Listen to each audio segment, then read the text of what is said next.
have with us none other than Biju Kuriakose of Architecture, right?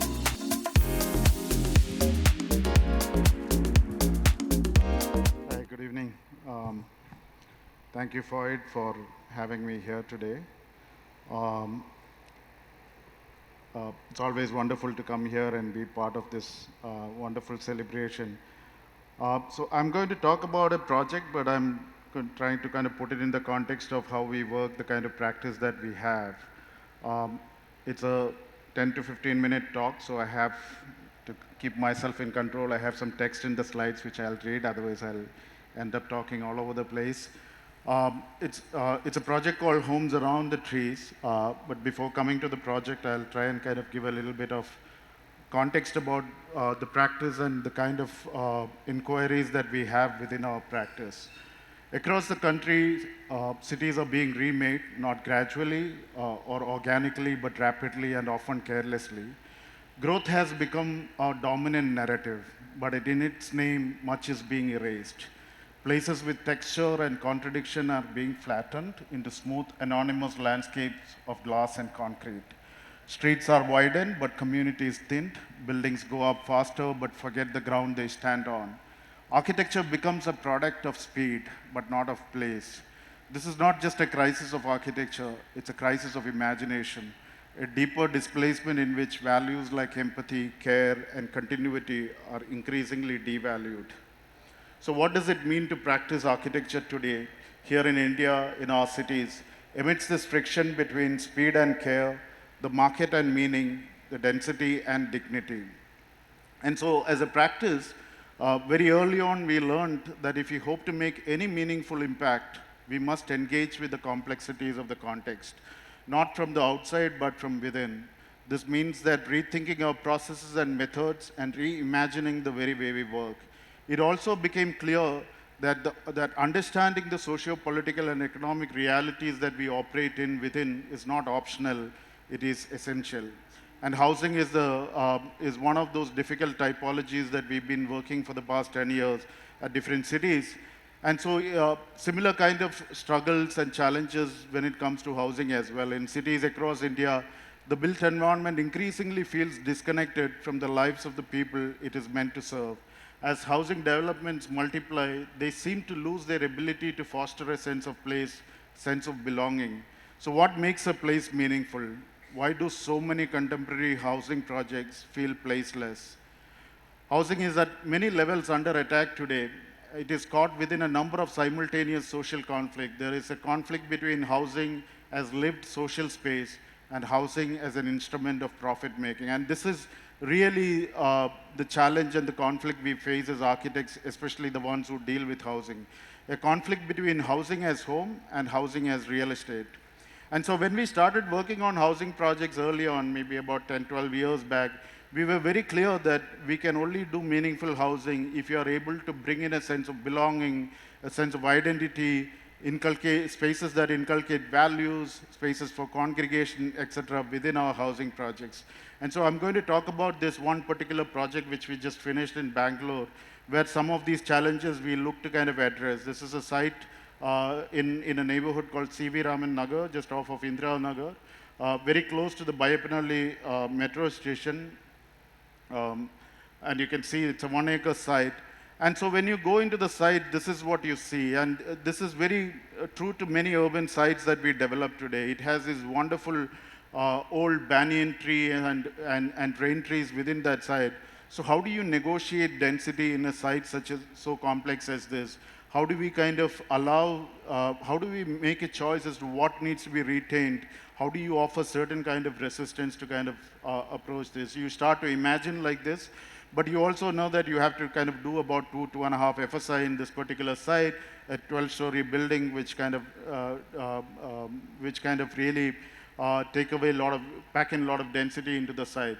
So what we did is to kind of went about mapping all the trees, and not just map the trees, but also go into the deep, started working with the horticulturists, start to kind of really look at the extent of the root of these wonderful trees. We knew few trees we had to transplant, so we allocated a small linear park on the eastern side of the site, where some of these smaller trees we could transplant into it, but the larger trees we couldn't. We'll have to kind of really work around it.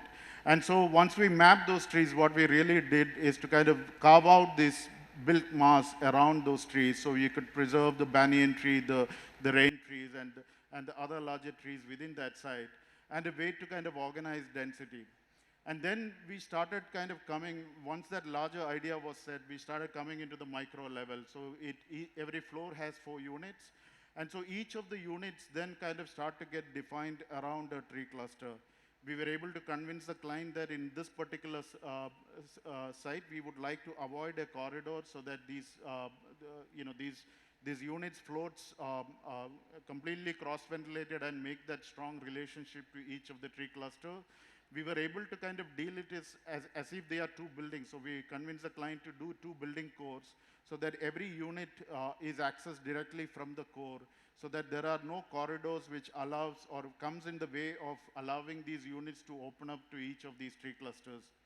And so at a micro level, we then looked at every home to have a tree, and the idea of a dining, living, bedrooms kind of opening into that tree cluster and kind of strengthening that idea. And this is one of the units at the corner where and you kind of allow that tree and the unit open up, the living, dining, etc. The bedrooms open up into that tree cluster. We also consciously left a kind of a threshold space because we knew that as the tree goes up, it also started to lean towards the building. And the unfortunate way our building regulations are today, and the way the RERA dictates many of the way one buys and sell a unit, there's no flexibility to modulate that unit once it's been sold or got permission. So what we did is to kind of create these threshold space where those threshold spaces can kind of start to receive the trees as one goes up. And so then there is a screen which kind of really defined, almost becomes a backdrop to those units. And each floor plan will have, each floor plate has 4 units, each of them start to make its relationship to that tree. And then we started to kind of allow the section to kind of really respond or take the form of that tree. And that kind of then gets extruded into the different levels. And on a typical floor, this is cut at somewhere around 4th or the 5th floor. You can see that every unit, kind of the living, dining, and which is the kind of the social space within that unit, start to open up to that tree cluster, almost like an urban design diagram in many levels. And that public space within the unit start to kind of make that relationship to the tree cluster. And the roof then becomes an additional community space, something we often like to do to kind of maximize the ground.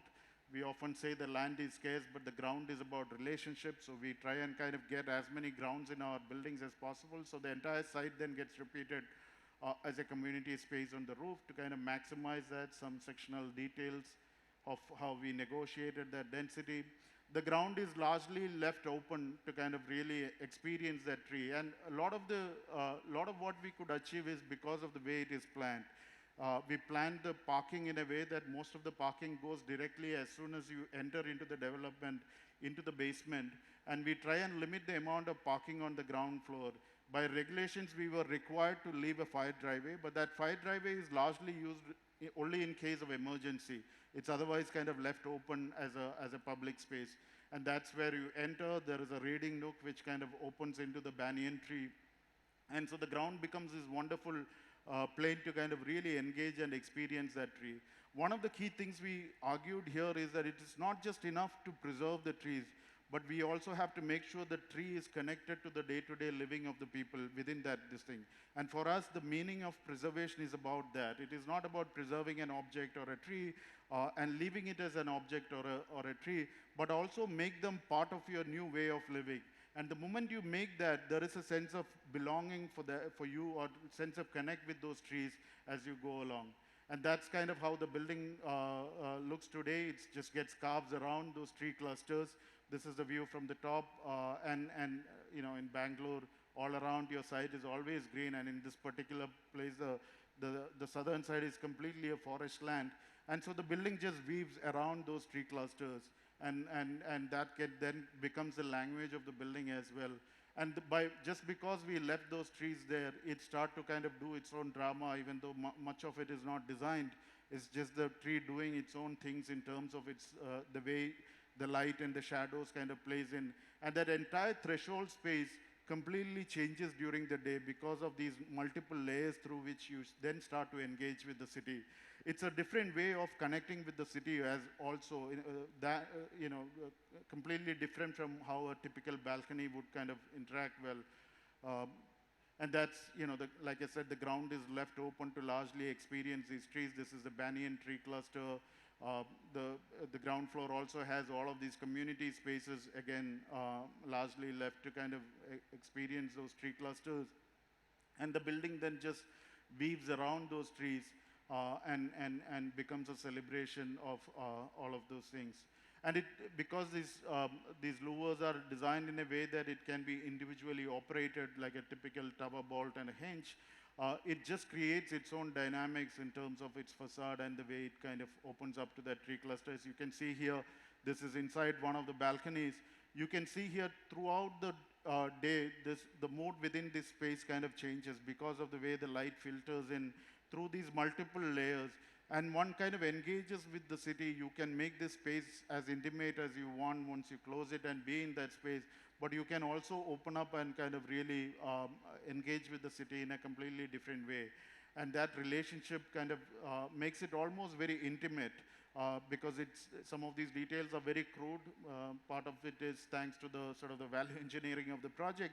But over a period of time, we realized the way one engages with, the way one opens that the tower bolt and opens up the louvers, it creates a completely way of engaging and kind of experiencing the city. And of course, there are other layers as well, the way the building kind of steps down and kind of flitters around to kind of respond to that tree cluster. And that's the ground floor, again, a threshold space left largely open to kind of experience that trees. Most large-scale housing in India follows a predictable script: erase, flatten, and rebuild. Nature becomes the first casualty of efficiency. But our entire cities are already fragile, climatically, socially, and ecologically. If you continue erasing every remnant of living landscape, what kind of futures are we really building? Homes Around the Trees was an attempt to resist that default mode, not to romanticize nature, but to rebuild a relationship with it. And so it's an argument for a more conscious urbanism, one that acknowledges the urgency of preserving our natural environment while creating places for people to live meaningfully within it.